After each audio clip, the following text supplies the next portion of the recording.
Going back to the very first night we did NBA Countdown this year, you were talking about the Golden State Warriors.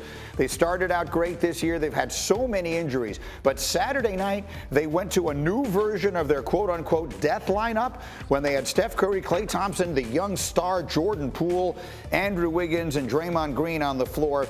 For the 5 minutes they were together, they outscored Denver by 14 points, and they took what was a game and turned it into a rout. And so Stephen A., again, with all the injuries Golden State has had, Phoenix has been clearly the team to beat for the second half of this season and maybe beyond. How do we feel about the Golden State Warriors one game into their postseason run?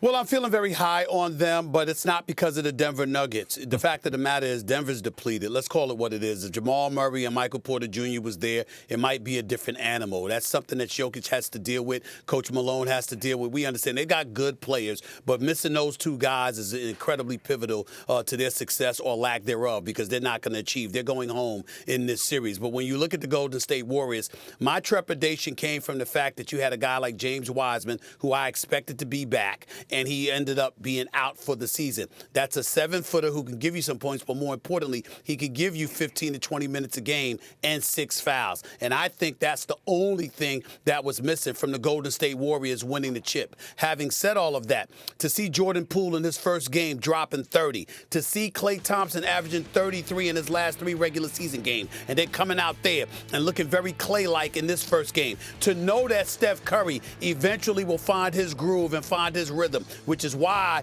Coach Kerr left him on the floor late in the game when they were comfortably ahead and the outcome had been decided, just to help him get his rhythm back.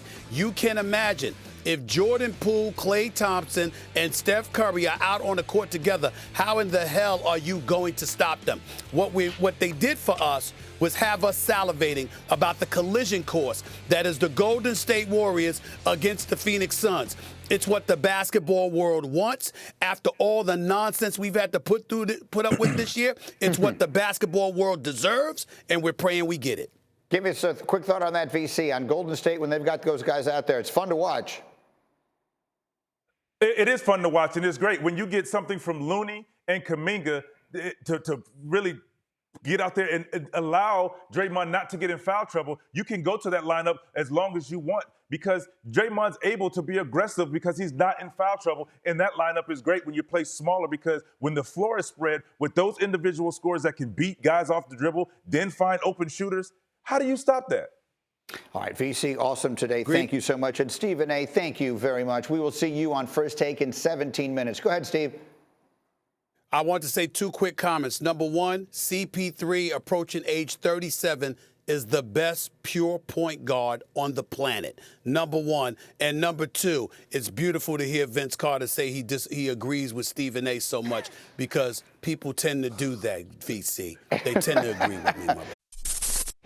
Thanks for watching ESPN on YouTube. For live streaming, sports, and premium content, subscribe to ESPN+.